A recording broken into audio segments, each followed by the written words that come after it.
Well, there's no freedom of speech in. Do you know? I don't get it because, like, in churches, there's a lot of freedom of speech when it comes like, to the formals and stuff. Yeah. Like, you know, when they formal and they argue, I was like, okay, that's good. You know, you need that conflict to fucking progress something. Yeah.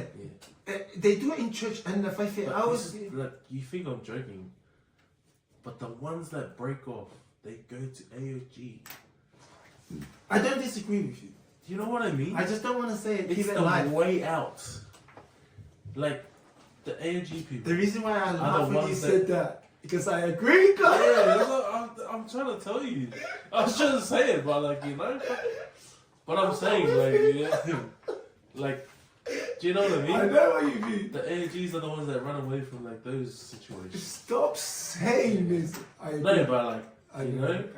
Because in my life, out of everyone who did that, that's exactly